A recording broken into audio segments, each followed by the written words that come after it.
What's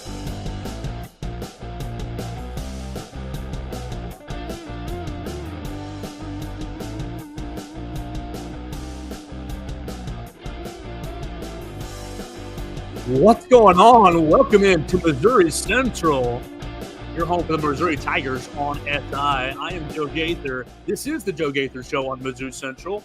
We thank you so much for watching us on Facebook, Twitter, and YouTube. On my channel is at Joe Gaither 6, or on the Missouri Central YouTube channel. I have a lot of people watching us on the Missouri Central YouTube channel. You can subscribe to the Missouri Central YouTube channel for all kinds of coverage of your Missouri Tigers, or your favorite podcast platform on at Spotify, Apple Podcasts, or on Amazon. We appreciate you guys so much for doing that. We have had a really busy day, and we appreciate everyone's patience. I know this show is coming to you later in the day than you're used to, so we appreciate everyone's patience. But as we have been covering SEC Media Days here in Dallas, you can see my background hotel room right here in Dallas. Downstairs has been where all the action is here at the Omni Hotel. We had a lot of fun today talking to Eli Drinkwitz, talking to Luther Burton, talking to Brady Cook, and a little bit of Christian Williams as well. You can read about all of that at Mizzou Central, Missouri Tigers on SI. But for real expertise and real analysis, we're going to bring in our friend Joey Van Zummeran. You follow him on the Twitter machine at JoeyVZ_. You follow Missouri Central at Mizzou SI on the Twitter machine. And we appreciate your time, Joey. I know it's getting late in the day and you're probably ready to watch the Major League Baseball All-Star Game. Well, I am, but there's still a little bit of work to do. Thank you so much for joining me on the Joe Gaither Show on Mizzou Central. How are we doing today, sir? Of course, I'm doing good, and this is always SEC Media Days are great into the off season, really get you in the mood for football season. So I am amped up today. Absolutely. We heard the Missouri Tigers, and they went last today, saved the best for last. We had the Georgia Bulldogs leading off, Tennessee after that, Oklahoma after that, and Missouri. Okay, look, I know this is a Missouri show, but I hope y'all beat the brakes off of Brent Venables this coming week. His word salad was just blah, blah, blah, blah, blah, blah, blah, blah, word, blah, blah, blah, blah, all much to say, nothing, no meaning. So, go Tigers this year as the rivalry is renewed, and that got commented a little bit. Brady Cook talking today about him watching the 2010, 2011 games and basically growing up as a Missouri fan and being very excited as that rivalry is renewed. But let's start with the coach, Eli Drinkwitz. He spent 25 minutes in front of the main media room and said a lot today. So I'm just going to open it right up to you, Joey Van Zummeran. What were some of your favorite or biggest takeaways from Eli Drinkwitz? My main takeaway, Joe, was that Eli has way too many acronyms that he uses in his program. And I've always realized this, and I think what was kind of lost in the discussion all the years before of his cheesy personality or whatever you want to call it is just like the way that most comes out of him is these acronyms, these little sayings that he has on his program, that and posters. Me and my friend Matt Guzman, who is at the Cotton Bowl with me and now is a lead reporter for our Spurs site here on SI, we made a bit of it because we had two availabilities to drink, one right before the game and then one after the game. And it felt like every saying Drinkwitz had, he said they had a poster in their locker room for, as if like they were a 2012 teenage girl who had like magazine cutouts of Britney Spears or whoever. And then the acronyms again today, like there was, Elite Edge, he throws out there a lot. And then obviously the one that a lot of people clowned onto was STI. He said that Caden Green, the Oklahoma offensive tackle, has STI. If I was Caden Green, I would not want my head coach saying that I have STI. Do you have STI? I don't think I really have size. If I have any, probably intensity, but I don't think I have size or toughness for sure, and definitely not the same amount of Caden Green. Oh man, I heard that. I said, man, I don't want you to call. I don't have any STIs. I've never had an STI. Thankfully, I might have a little toughness, but my size is, nothing to write home about. And I heard, was it intellect or instinct or intensity? I wrote down instinct or something like that. Yeah. My instincts are average at best. Come on, coach. We can't be calling your star transfer STI, especially as a college student. A college student on Exactly. a Yeah, you college don't want the word campus. getting around you about that. Like, yeah. Okay, a little inside baseball. Alabama had an offensive lineman this past year that got in trouble for spreading an STI. Okay. And so, okay, that got out there. Don't mess with this offensive lineman. He's a He little was spreading his size, toughness, and instincts everywhere. I didn't know that those were contagious. And so, come on, this young man is your star transfer. The ladies on campus are going to be, interested in him. You don't need to put that stigma on him. Come on, coach. Man, yeah, I just don't know what the deal is with acronyms. I know you gotta like have something for your players to buy into, but man, it reminds me of this comedian on TikTok, Jake Shane, and he has this whole bit called nimming. And nimming, of course, means short for acronyming and coming up with the most unnecessary acronyms that don't need to have any acronyms at all. Like it would be like if I posted on Twitter a few hours after this, IW TJGS to say I went on the Joe Gaither show. He is a few steps away from that. But anyways, other takeaways besides that from Drinkwitz and his acronyms and his posters and everything. The one new thing that I parse out from a lot of coach speak, as there will always be at national media events like this, was how clear he was about turning the page from last year and not focusing on last year at all. There's obviously a little bit of coach speak in that, but he was very evident, and it was pretty. The strong message from today for Warren Drinkwitz was that, and he really could have, if he wanted to use the politics of FCC media days where everybody is 0-0 right now, really focus on last season if you wanted to really build even more momentum, create some more headlines on how great Missouri was in 2023. But he chose to go with the route that I'm sure sounds like he's spreading to his players as well, is that last year was last year, and that momentum. I really love this quote from him. I thought it was great advice, not only for sports teams, but also in life, I think. Momentum does not allow you to skip steps, and that it only says something like, basically that it doesn't make the process any easier, that you still have to go through the same processes. I thought that was a great quote and will really determine how much success Mizzou has this year. Obviously, a lot of it is going to be on their actual talent level, but really also just not getting too in their heads about the success they had last year, not reading too much of those headlines, and still playing and acting and thinking as if they were the underdogs that they were entering last season. So that was the main message I got from Drinkwitz today. It was great to hear from Eli Drinkwitz, and I just, he does have that little element of a clown, a little element of funniness, but you can tell that he really is intentional about pouring into his players and intentional about pouring into his program. But one thing he was very intentional about, because it almost led his openings, it almost led his whole time in the main media room, was Mike Leach. He spent 3 to 5 minutes really celebrating the deceased coach, and obviously what a tragic situation that was, but celebrating his impact on college football. He was dropping he was dropping terminology left and right as far as what the air raid system is and how it's influenced his own play calling and really college football as a whole, advocating as next year's SEC Media Days is going to be at the College Football Hall of Fame in Atlanta, and I hope to see you there, Joey. Maybe that'll be a great time to get together. It'll be in Atlanta, saying, okay, y'all got to bend the rules a little bit for Mike Leach.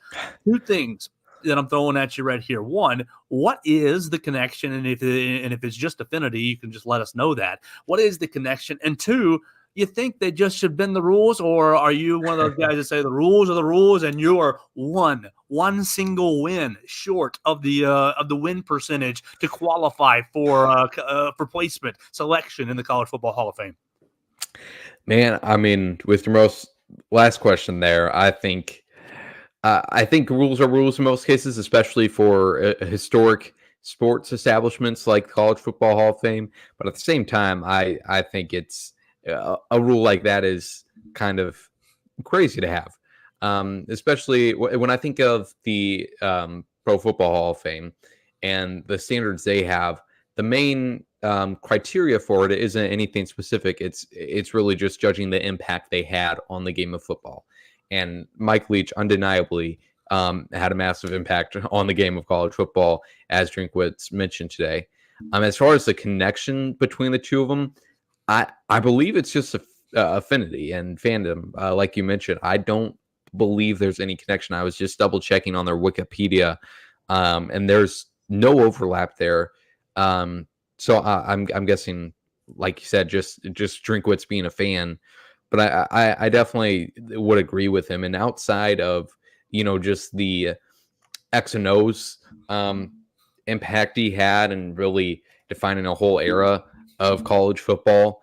I mean, just the systems that he helped develop all the way back in the early 90s with Oklahoma and Tim Couch there, and then all the way up until his death in 2022. Outside of that impact, just his drive, the connection he created with players.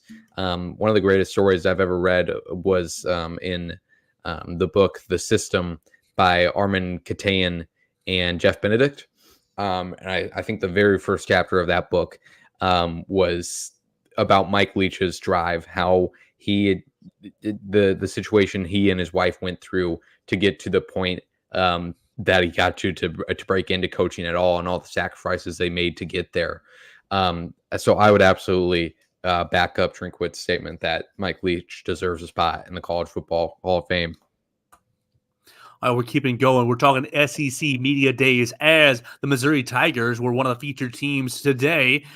We're right here with Joey Van Zummeran. Follow him on the Twitter machine at JoeyVZ_ as he leads our coverage for the Missouri Tigers on SI. Let's talk about specifics on this offense as we're going from last year to this year.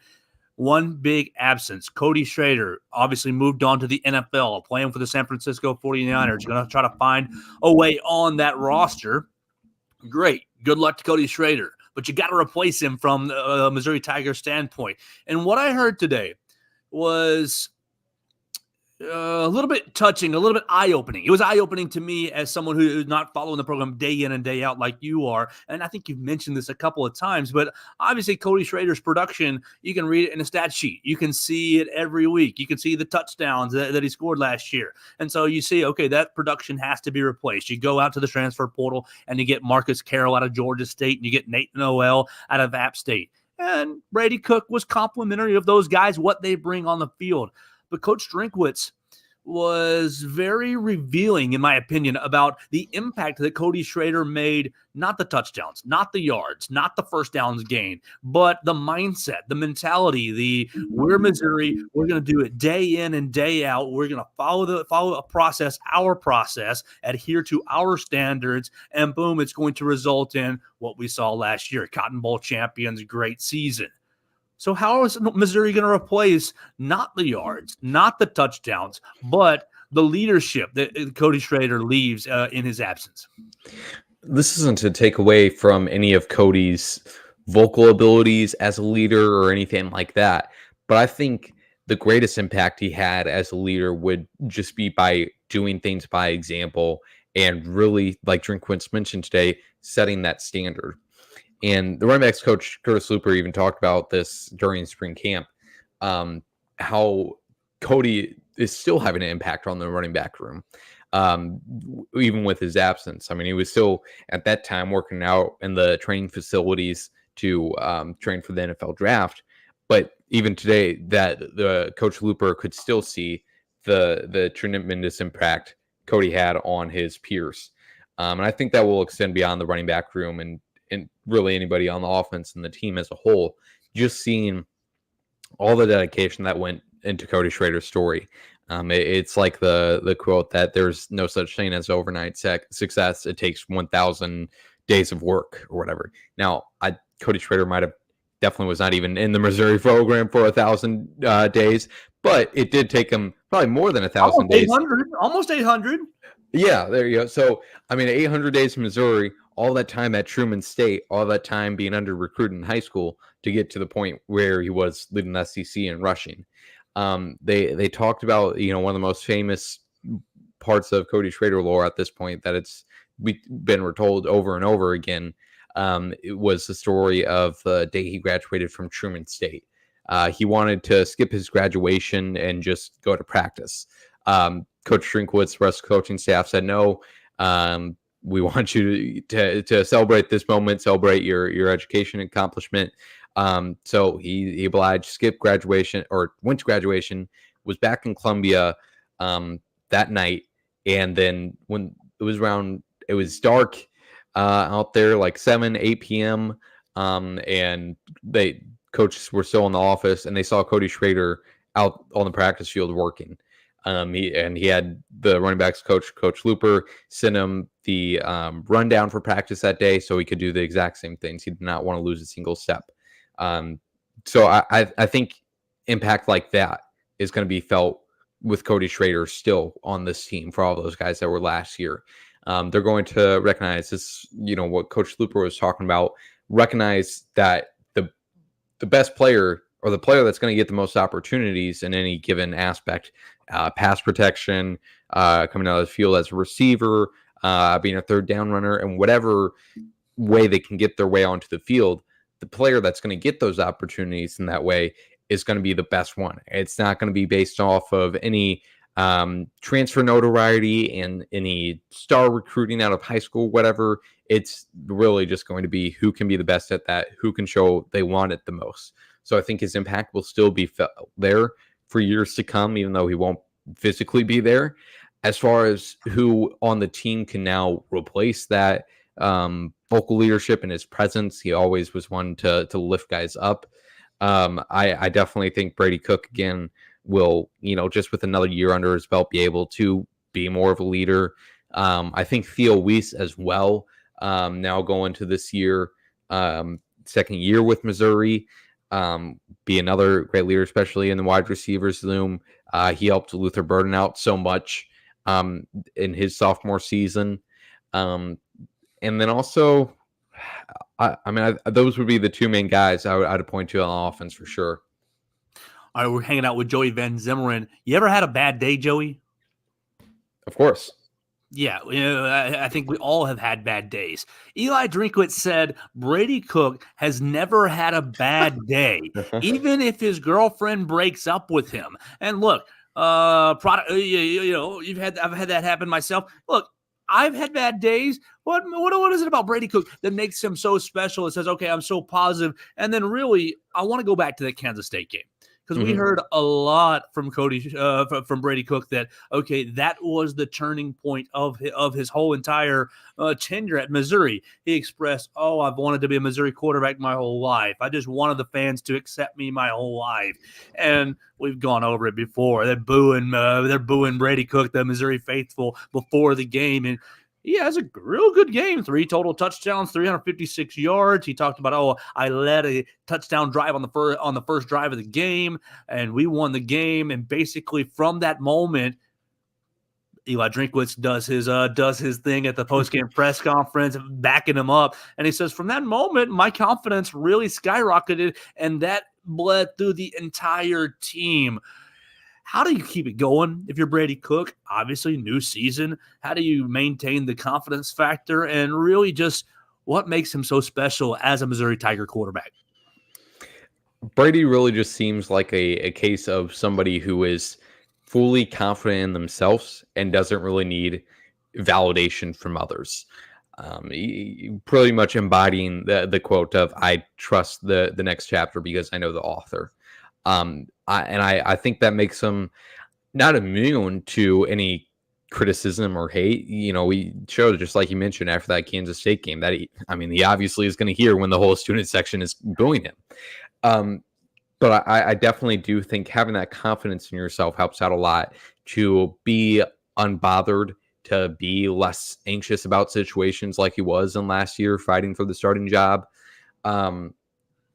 So I think that plays a big part of it in his confidence there. And I think he's going to have even more of that, like we've talked about a few times, on the show. I mean, the one thing I will say about Drinkwood saying even if his girlfriend broke up with him, I don't know what his relationship situation is like. I don't care. That's his business. But the one thing I thought of was Drinkwood's early on in the season too was talking about how great of a young man Brady Cook was, and he said something like, in fact, if he wasn't in a relationship right now, I would introduce him to one of my daughters. So, and Drinkwood's daughters are none of them are old enough to be dating a 22, 23-year-old and Brady Cook. So, but yeah, I mean, Drinkwitz clearly thinks that Brady Cook is a stand-up young man. I think that is evident as well, and you can tell just in the way even he deals with other media sessions. Always very kind, always very willing to give you an answer, and he won't call you out if you have a stupid question. We talked to him today about EA Sports College Football 25, and obviously that's the hot item over this week as it came out on Monday, early release. And he said, I just wanted to be rated 85 or higher. And then obviously his rating, if you haven't figured it out yet, is an 88 in the game, and that might go up or down depending on his performance. He said, when I saw 88, I was happy with that. I just wanted to be 85 or higher. And allegedly, apparently, he's already whooped Luther Burton in a Missouri versus Missouri matchup. 88, a fair rating for our friend Brady Cook? Could be a little higher. I mean, shoot, I was just talking about how he had so much confidence in himself. But, man, I feel like 85 would be lowballing it for him.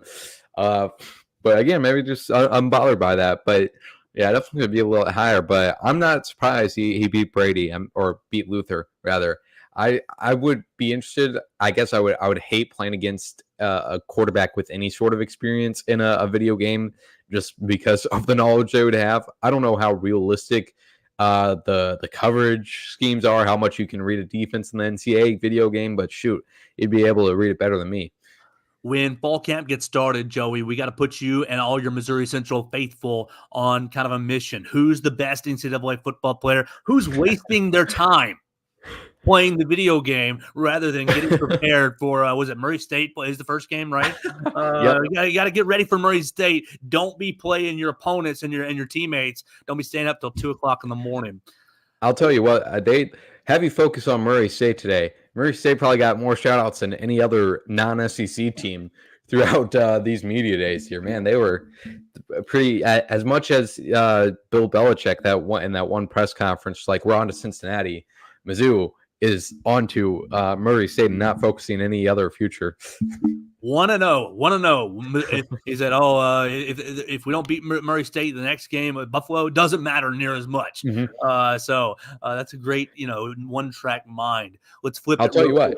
Oh, please. It got me to care about more about the Murray State game. I was like, shoot, that's a good point. If they have some freak loss against Murray State, then that will be quite a damper for the rest of the season. But shouldn't happen. Let's flip it to the other big star from the Missouri Tigers, Luther Burton. Luther Burton spent time with our friend Will Miller, and you guys can read Will Miller's piece at MizzouCentral, Missouri Tigers on SI, or you can watch it at the Missouri Central YouTube channel. We've got both Brady Cook and Luther Burton's full media appearance in the main media room right there on that YouTube channel.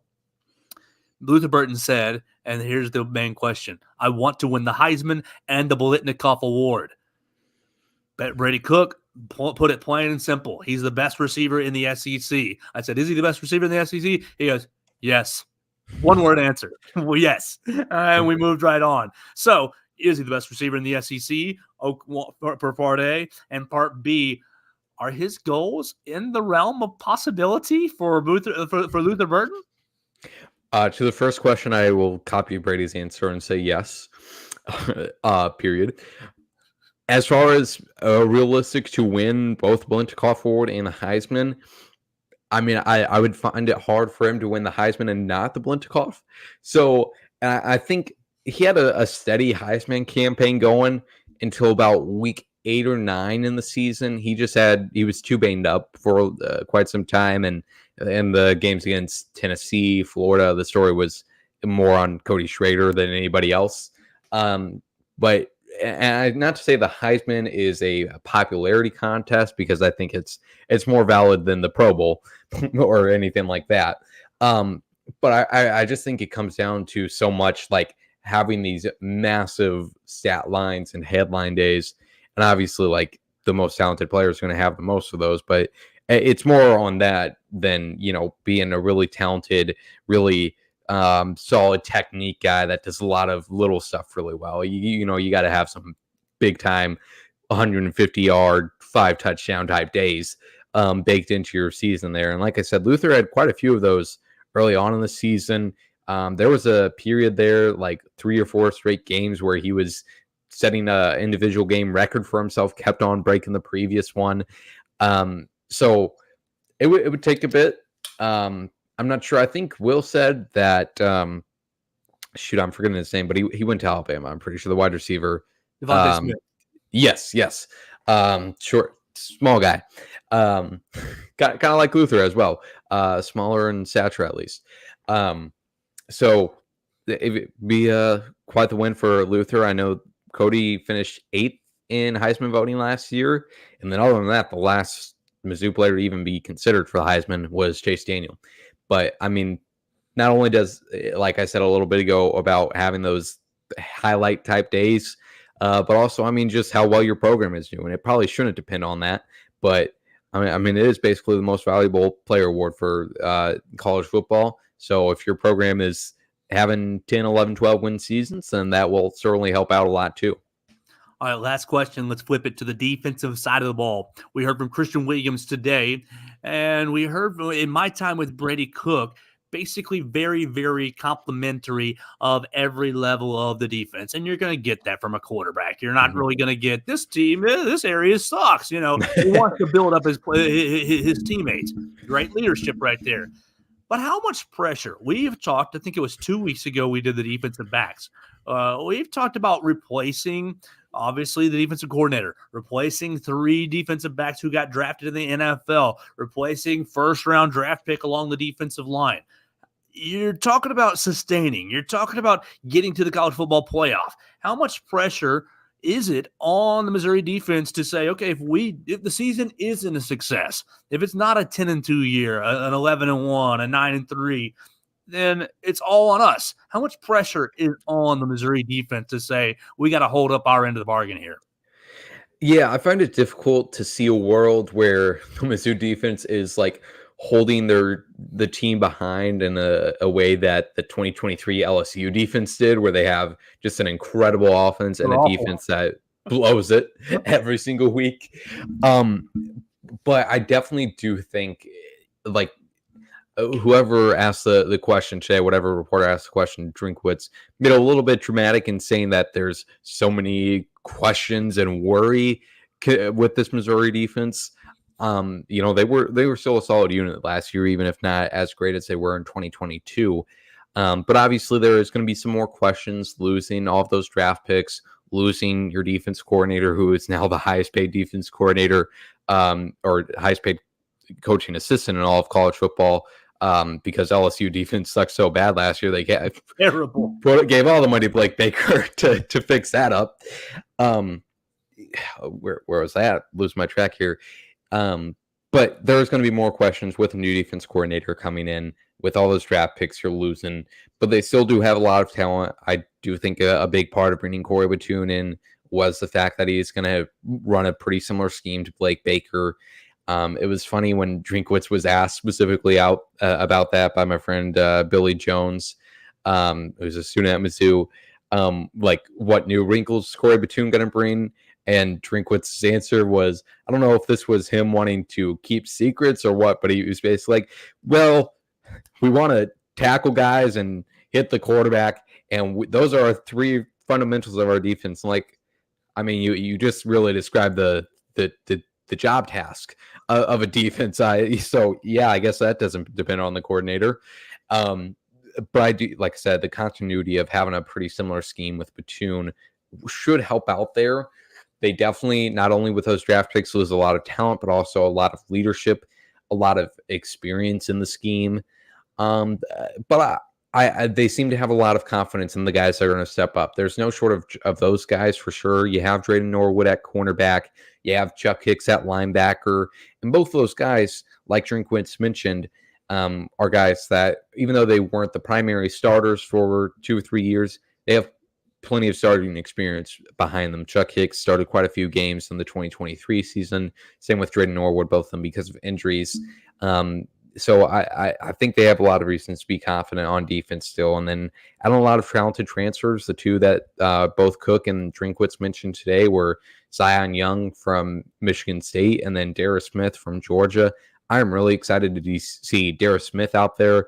I mean, seeing him in spring camp, just an unbelievable athlete, unbelievable size, unbelievable athleticism that I think is really going to open up a lot of opportunities for Corey Batun's defense. So as far as to your original question, the amount of pressure on them, they definitely can't mess this up. This is the last run with Luther Burden on your offense, and obviously they have a lot of talented wide receivers coming in for the class of 2025, but still want to make the most of a once-in-a-decade player for a program in Luther Burden. So big year for the Mizzou defense to not really, I mean, they don't have to be a top 10 unit by any means, but they certainly cannot be the Achilles heel of this team. That's our time with Joey Van Zummeran, and you're following him at JoeyVZ_ on the Twitter machine. You're following all his great work at MizzouSI on the Twitter as well. This has been the Joe Gaither Show. It's been a lot of fun. We're hanging out here in Dallas for another day and a half or so.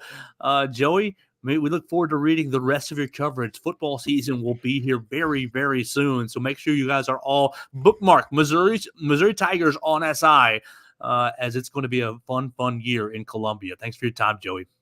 Of course. Thanks for having me, Joe. Absolutely. That's going to do it for our show this evening. We're going to keep it going right here each and every week on the Joe Gaither Show on MizzouCentral. You can watch us on the MizzouCentral YouTube page. You can watch it on my own social media machines at Joe Gaither 6. You can listen to it. Make sure you download, rate, review, subscribe to it on the Joe Gaither Show on MizzouCentral on Spotify, Apple Podcasts, or on Amazon. We'll be back to talk to you next week about the Missouri Tigers as the 2024 football season inches closer and closer.